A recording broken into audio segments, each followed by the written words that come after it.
Hello everyone. तो अब हम पढ़ने वाले हैं कि प्लैनेट्स का फॉर्मेशन कैसे हुआ। उसके बाद हमारा सोलर सिस्टम में कितने टाइप्स के प्लैनेट्स हैं, टेरेस्ट्रियल प्लैनेट्स और गैसियस प्लैनेट्स, सैटेलाइट्स क्या होती हैं। उसके बाद हम पढ़ेंगे evolution of earth, lithosphere and evolution of earth atmosphere. ठीक है, तो इस वीडियो में हम ये सब कवर करेंगे। तो प्लैनेट्स का फॉर्मेशन कैसे हुआ। एक स्पिनिंग डिस्क थी, ठीक है, जिसको हमने बोला सोलर नेबुला। वो स्पिनिंग डिस्क किससे बनी हुई थी? हाइड्रोजन, हीलियम और डस्ट से। ठीक है,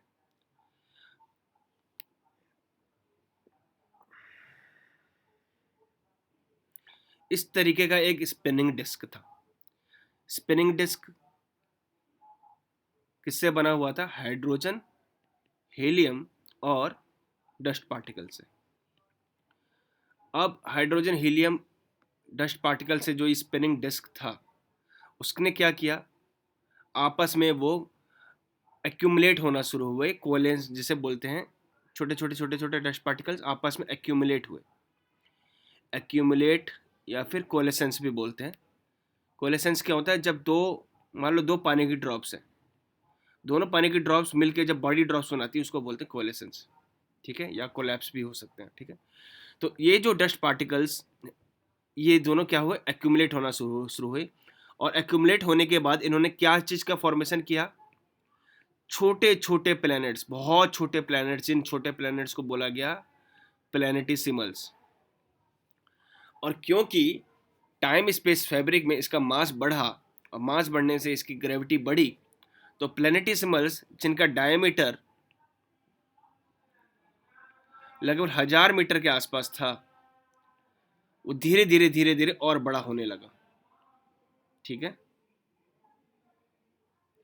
और बड़ा होने लगा और बड़ा होने लगा, और जब मून के डायमीटर के बराबर हो गया तो उसको हमने टर्म दिया प्रोटोप्लैनेट्स।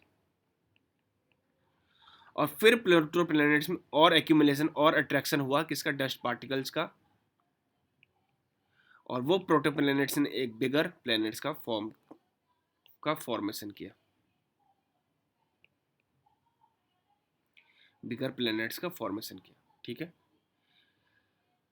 इतना क्लियर हो गया। अगर हम पढ़े इसमें कि वो स्पिनिंग डिस्क था, वो क्लम्प हुए, कोलैप्स हुए ड्यू टू ग्रेविटी, और एक दूसरे की तरफ अट्रैक्ट हुए। अट्रैक्ट होने के बाद उन्होंने प्लैनेटिसिमल्स का फॉर्मेशन किया, बहुत छोटे प्लैनेट्स जिनका डायमीटर लगभग 1000 मीटर था। ये प्लैनेट्स कंटिन्यू कोलाइड हुए, एक दूसरे से जुड़े। ना ही सिर्फ डस्ट पार्टिकल से जुड़े, दो प्लैनेटिसिमल्स आपस में भी एक दूसरे से जुड़े, और जिसकी वजह से एक बड़ा मास बना, बड़ा साइज बना, जिसको मून के साइज का, उसको हमने प्रोटोप्लैनेट्स बोला। ठीक है, और फिर ये प्रोटोप्लैनेट्स से और एक्रीशन हुआ, और छोटे छोटे प्लैनेटिसिमल्स जुड़े। इस प्रोटोप्लैनेट्स में दो प्रोटोप्लैनेट्स भी आपस में एक दूसरे से जुड़े, कोलैप्स हुए, और उसने एक प्लैनेट्स का फॉर्मेशन किया। ठीक है, अब हमारे यहाँ दो टाइप्स के प्लैनेट हैं। एक होते हैं टेरेस्ट्रियल प्लैनेट्स, जिनके जिनके कवर में गैसेस नहीं होती, जो हॉट और रॉकी प्लैनेट्स होते हैं, जैसे Mercury, Venus, earth and Mars. ये शुरुआत के चार जो प्लैनेट्स हैं, इनको हम टेरेस्ट्रियल प्लैनेट्स बोलते हैं। और जो बाद के ये प्लैनेट्स हैं, ये देखो,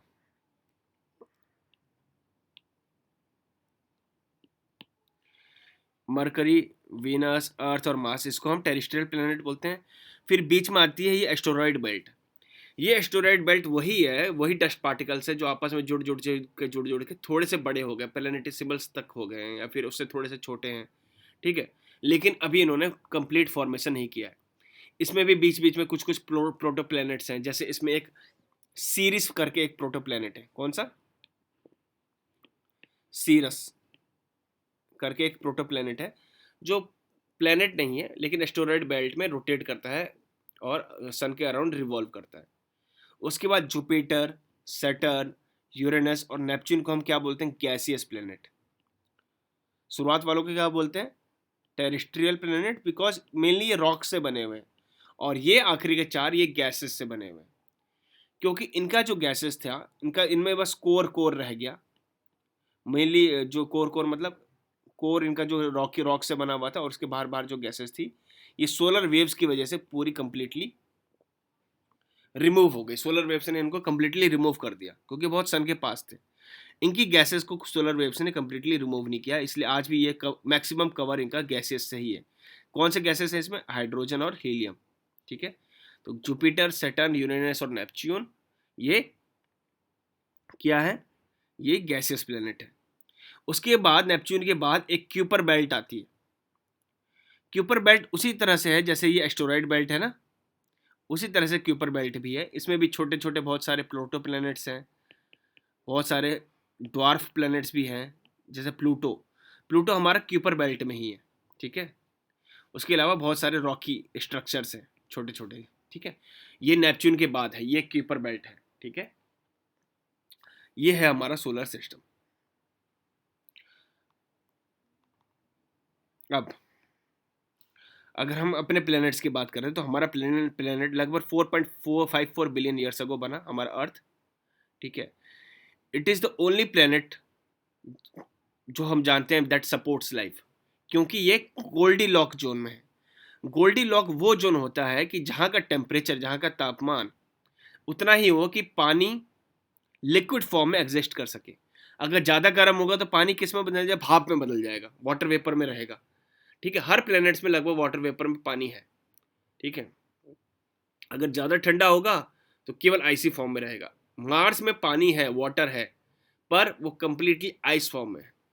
इसलिए एक बार इलॉन मस्क ने बोला था कि न्यूक मार्स, मतलब मार्स में न्यूक्लियर वेपन्स अगर हम डाल दें, हालांकि उसने बस एक थ्योरी दी थी, बहुत बेकार थ्योरी है उसकी। तो क्या होगा, वहाँ का टेम्परेचर राइज हो जाएगा, पानी जो आइस फॉर्म पे है वो लिक्विड फॉर्म में हो जाएगा, और लिक्विड फॉर्म से में जब पानी आ जाएगा, वाटर हमको मिल जाएगा, तो फिर क्या होगा, लाइफ फॉर्मेशन हो सकती है। क्योंकि जीवन के लिए सबसे इंपॉर्टेंट चीज़ है वो है वाटर। अर्थ उस गोल्डी लॉक जोन में है जो हैबिटेबल जोन है, और जहाँ पर पानी एग्जिस्ट कर सकता है इन द लिक्विड फॉर्म। ठीक है, अब उसके बाद हम मून के बारे में बात कर ले। तो मून क्या है? हमारा नेचुरल सैटेलाइट है। सैटेलाइट क्या होती है? Satellite is anything that orbits around a large object. कोई भी चीज़ जो लार्ज ऑब्जेक्ट्स के अराउंड रोटेट करे, ऑर्बिट करे, सॉरी, रिवॉल्व करे, वो होती है सैटेलाइट। ठीक है, मून क्या है? हमारा एक नेचुरल सैटेलाइट है, क्योंकि नेचुरली ऑर्बिट करता है। कुछ कुछ हमारे आर्टिफिशियल सैटेलाइट्स हैं जो इसरो वगैरह हमारा टाइम टू टाइम लॉन्च करती रहती है, वो अर्थ के अराउंड रोटेट करते हैं। ठीक है, अब मून की खासियत क्या है? मून जितना टाइम लेता है अर्थ के अराउंड ऑर्बिट करने में, उतना ही टाइम लेता है रोटेट करने में। और इसीलिए हमको हमेशा अर्थ का, मून का एक ही साइड दिखता है, जिसको हम बोलते हैं टाइडल लॉकिंग। ये मैं समझाना चाहूंगा इससे। देखो, ये आप ग्राफ देख रहे हैं, ये सर आपको दिख नहीं रहा हूँ, हाँ अब दिख रहा है। जैसे ये अर्थ के अराउंड ये रिवॉल्व भी कर रहा है और अपने अराउंड रोटेट भी कर रहा है। और क्योंकि इसका रिवॉल्यूशन और रोटेशन पीरियड सेम है, इसीलिए इसका हमेशा हमें एक साइड ही फेस दिखता है, अलग फेस हमको नहीं दिखता है। जो पीछे वाला साइड है मून का, वो हमें कभी नहीं दिखता। इसीलिए इसको हम बोलते हैं, इस टर्म को बोलते हैं tidal locking. Because moon takes the same amount of time for orbiting around the earth as it takes to rotate around its axis. We always see only the one part of the moon from the earth, and that term is known as tidal locking। ठीक है, तो आपको समझ में आया होगा। ठीक है, यही चीज यहां पर लिखी हुई है। अब कुछ मून से रिलेटेड फिनोमिनन है, जैसे सुपर मून। सुपर मून क्या होता है? जब न्यू या फुल मून पेरिजी से कोइंसाइड करे। पेरिजी क्या होती है, पहली बात हम समझ लेते हैं। ये हमारा अर्थ है, यहां पर समझते हैं।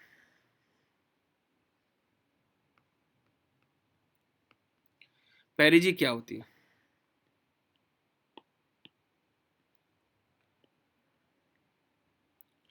ये हमारा अर्थ है, इसके अराउंड मून रोटेट ऑर्बिट कर रहा है।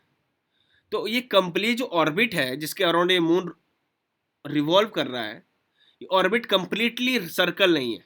सर्कल क्या चीज़ होती है? सर्कल वो लाइन होती है जिसका सेंटर से डिस्टेंस बराबर होता है। अगर हम यहाँ का डिस्टेंस देखेंगे तो भी 10 मीटर होगा, यहाँ का डिस्टेंस देखेंगे तो भी 10 मीटर होगा, यहाँ का डिस्टेंस देखेंगे तो भी 10 मीटर होगा। ये होता है सर्कल। ये क्या है? ये है एलिप्स। क्या है ये? इलेप्टिकल ऑर्बिट है, या फिर इसको बोलते हैं एलिप्टिकल। Elliptical orbit.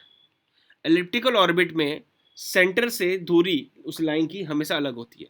यहाँ का डिस्टेंस होगा अगर 10, तो यहाँ का होगा 12, यहाँ का होगा 5, यहाँ का होगा 3। तो ऑर्बिट में जो सबसे नियरेस्ट पॉइंट होता है, जब मून अर्थ के सबसे नियर होता है, ये मून सबसे नियर है, कहाँ पर नियर है, ये 3 मान लो, ये 3 वाले एरिया में 3 मीटर है मान लो, एग्जाम्पल के लिए ले रहा हूँ। तो द नियरेस्ट पॉइंट क्या होता है, वो the nearest point of moon from earth is known as, क्या होता है, उसको पेरिजी बोलते हैं, ठीक है। और फारदेस्ट पॉइंट, ये वाला farthest point of moon from earth is known as apogee. Clear हो गया। तो जब मून अर्थ के एकदम करीब हो, बिल्कुल पेरिजी में हो, तब उसको सुपर मून बोलते हैं। ब्लू मून तब होता है, ब्लू मून कब होता है, जब एक मंथ में 2 बार हमको फुल मून दिख जाए। सिंपल टर्म में एक मंथ में 2 बार फुल मून दिख जाए तो उसको हम ब्लू मून बोलते हैं। और ब्लड मून कब होता है, blood moon total lunar eclipse के टाइम पे होता है, ठीक है। टोटल लूनर एक्लिप्स के टाइम पे होता है। अब मैं समझा देता हूँ लगे हाथ, लूनर एक्लिप्स क्या होता है।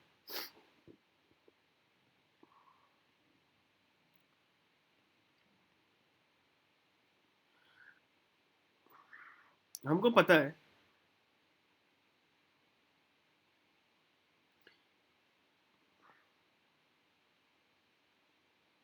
यहाँ देखोगे, अगर आप इस अर्थ को देखो, ये एकदम यहाँ जा रहा है, नहीं समझ में आ रहा होगा आपको, तो कोई बात नहीं। हमको पता है कि जो अर्थ है वो सन के अराउंड रिवॉल्व करती है,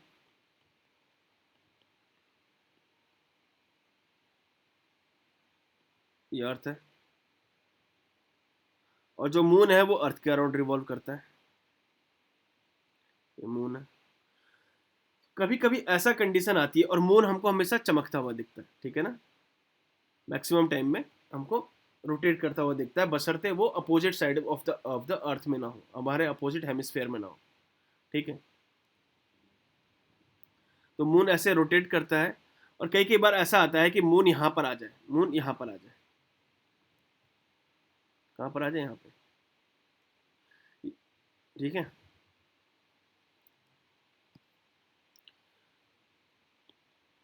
मून कहाँ पर आ जाए, यहाँ पर आ जाए, ठीक है। तो इसमें इस समय क्या होगा, क्योंकि यहाँ पर अगर इस पोजीशन में है तो यहाँ पर सन की रेज इसमें पड़ रही है, और ये इस साइड वाला, ये वाला जो पोर्शन है अर्थ का जहाँ पर रात हो रही है, अभी अपोजिट साइड है ना सन का, यहाँ पर रात हो रही है, तो इस वाले साइड वाले को मून जो है चमकता हुआ दिखेगा क्योंकि सन की रेस पड़ रही है।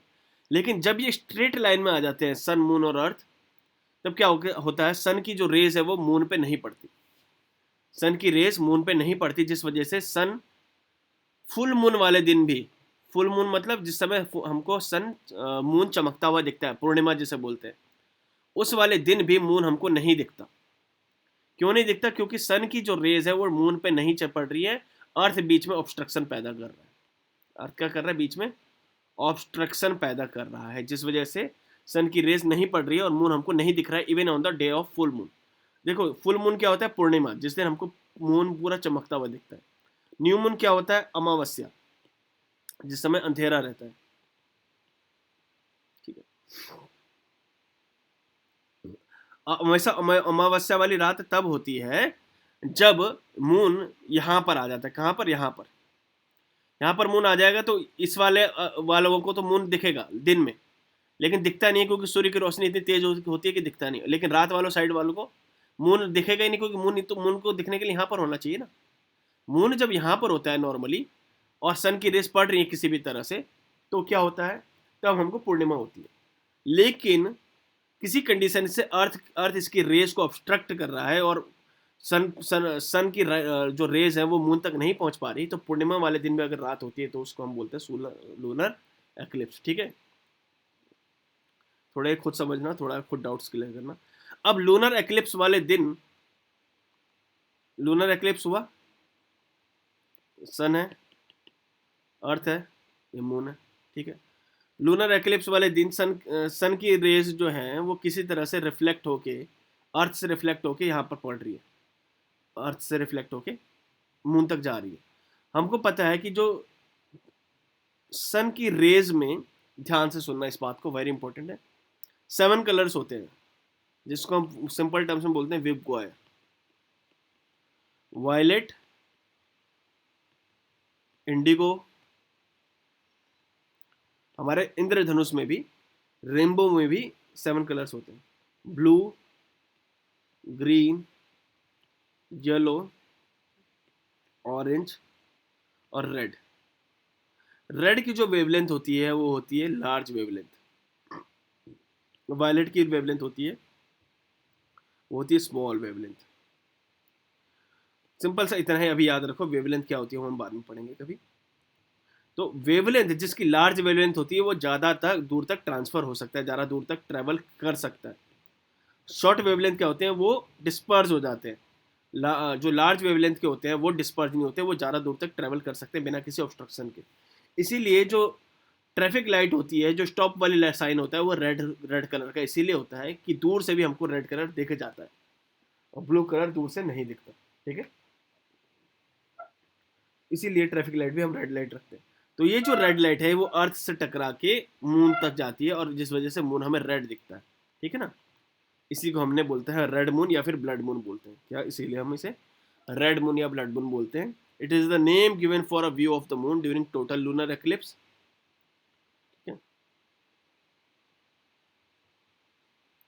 अगर अभी भी डाउट रहेगा तो पूछ लेना, एक बार खुद से समझने की कोशिश करना, डाउट क्लासेस होगी होगी। Total lunar eclipse because of the way light passes through earth atmosphere during an eclipse. ठीक है ना, तो इसीलिए red light from the sun is reflected on it, जिस वजह से मून हमें रेडिश दिखता है। क्लियर हो गया इतना? हमने एस्टेरॉयड बेल्ट समझ लिया क्या होता है, देख लिया हमने, पढ़ लेना एक बार। क्यूपर बेल्ट हमने जाना, क्यूपर बेल्ट में एक प्लूटो है और एक चेरॉन करके भी एक ड्वार्फ प्लेनेट है। अब प्लूटो हमारा प्लेनेट 9 प्लेनेट में से एक था, अब प्लेनेट कितने हैं, टोटल 8 प्लेनेट है। प्लूटो को ड्वार्फ प्लेनेट क्यों घोषित किया गया, उसे वो इंटरनेशनल एस्ट्रोनॉमिकल यूनियन ने एक डेफिनेशन दी है कि प्लेनेट क्या होता है। और प्लेनेट होने के लिए प्लूटो के पास जो चीज़ें थी वो कंप्लीट फुलफिल नहीं कर रहा था प्लूटो। ठीक है ना, क्या है, a planet is a object that orbits the sun. सही बात है, प्लूटो ऑर्बिट करता था। Has sufficient mass to assume hydrostatic equilibrium. Hydrostatic equilibrium का होता है कि कंप्लीट राउंड शेप होना चाहिए। Is not a satellite of another object. ठीक है, वो सैटेलाइट नहीं था किसी चीज का, जैसे मून सैटेलाइट है ना अर्थ का, वैसा भी नहीं था। Has removed debris and smaller objects from area around its orbit. ये तीनों फुलफिल कर रहा था, पर ये लास्ट वाला फुलफिल नहीं कर रहा था, क्योंकि हमने देखा कि जो जो प्लूटो था वो कहाँ पर था, वो था क्यूपर बेल्ट में। और क्यूपर बेल्ट में होने की वजह से जो आसपास का डेब्रिस था, वो उसके आसपास डेब्रिस अभी भी एग्जिस्ट करता ही था। ठीक है ना, जिस वजह से उसने आसपास की डेब्री को क्लियर नहीं किया हुआ था और इसीलिए उसको डॉर्फ प्लैनेट की संज्ञा दी गई और प्लैनेट के स्टेटस से हटा दिया गया। डॉर्फ प्लैनेट क्या होता है इंटरनेशनल एस्ट्रोनॉमिकल यूनियन के हिसाब से? Dwarf planet is an object that meets the planetary criteria except that it has not clear debris from its original neighbourhood. वो होता है डॉर्फ प्लैनेट। तो यही चीज़ उसने फुलफिल नहीं करी। क्यूपर बेल्ट क्या होता है, ये एस्टेरॉयड बेल्ट की तरह ही होता है लेकिन नेपच्यून के बाद आता है। ठीक है ना, कुछ कुछ इंपॉर्टेंट डॉर्फ प्लैनेट जो क्यूपर बेल्ट में है वो है प्लूटो। सीरियस तो एस्टेरॉयड बेल्ट में है। मेक क्यूपर बेल्ट में है। होमिया क्यूपर बेल्ट में, एरिस क्यूपर बेल्ट में। ये इंपॉर्टेंट है कि कौन सा डॉर्फ प्लैनेट कहाँ पर है। ठीक है ना, और कॉमेट्स क्या होते हैं? कॉमेट्स कुछ नहीं होता है, एक रॉकी सब्सटेंस होता है जो कि अर्थ के अराउंड बहुत सालों टाइम बाद, सॉरी सन के अराउंड, ये सन है, इसके अराउंड बहुत लंबा ऑर्बिट करता है और बहुत दूर होने की वजह से इसके में ये आईसी पार्टिकल्स होता है, आईसी ऑब्जेक्ट होता है। और जब इस सन के पास आ जाता है तो इसमें जो आइस होती है वो वेपर में कन्वर्ट हो जाती है और वेपर में कन्वर्ट होने की वजह से वो पूंछ की तरह दिखती है, टेल की तरह दिखती है, और जिस वजह से वो, उसको हम टर्म देते हैं कॉमेट्स। ठीक है, उसी तरह मीटेओराइड क्या होता है, जो एस्टेरॉयड जो से घूम रहे हैं ना उसमें से कोई रॉक अगर अर्थ की ओर आ जाए, हमारे स्पेस के आसपास आ जाए, तो उसको मीटेओराइड बोलते हैं। अगर वो हमारे एटमॉस्फेयर पे एंटर कर जाए और टूटता हुआ तारे की तरह दिखे, हम कहते हैं ना तारा टूटा, वो रियल में तारा नहीं टूट रहा होता है, वो मीटियोर होता है, रॉक सब्सटेंस होते हैं वो हमारे एटमॉस्फेयर में एंटर करते हैं और एटमॉस्फेयर में फ्रिक्शन की वजह से वो जलने लगते हैं और वो कंप्लीटली डिस्ट्रॉय हो जाते हैं अर्थ को इम्पैक्ट करने से पहले। लेकिन कुछ कुछ मीटियोर्स अगर इतने बड़े हो जाएं कि वो अर्थ को अर्थ को क्या कहते हैं, अर्थ पे पहुंच जाए, कुछ कुछ मीटियोर या मीटोराइड वो कंप्लीटली बर्न अप नहीं होते and they makes its way to the earth surface, कि कहीं जाके अर्थ को स्ट्राइक कर दिया और गड्ढा सा बना दिया, तो इनको हम क्या बोलते हैं, मीटोराइड। तो सिंपल टर्म से मीटोरॉइड क्या है, मीटोरॉइड एस्टेरॉइड से निकलते हैं, एस्टेरॉइड बेल्ट से या कॉमेट्स वगैरह से कहीं से निकले होते हैं और वो हमारे स्पेस, हमारे अंतरिक्ष में घूम रहे होते हैं। अगर वो हमारे एटमॉस्फेयर में एंटर कर जाते हैं तो मीटियोर हो जाते हैं और कंप्लीटली हमारे अर्थ को स्ट्राइक करने से पहले ही कंप्लीटली हमारे एटमॉस्फेयर में बर्न हो जाते हैं, हमारे वातावरण में। और अगर वो स्ट्राइक कर दे हमारे सरफेस को, हमारे अर्थ की सरफेस को, तो वो मीटियोराइट होते हैं। ठीक है, चलो फिर अभी के लिए इतना ही, और अगले लेक्चर में हम देखेंगे इवोल्यूशन ऑफ अर्थ, और इवोल्यूशन ऑफ लिथोस्फीयर के बाद सारा हम अर्थ के बारे में कंप्लीट पढ़ेंगे, लैटिट्यूड लॉन्गिट्यूड वगैरह क्या होता है। ठीक है।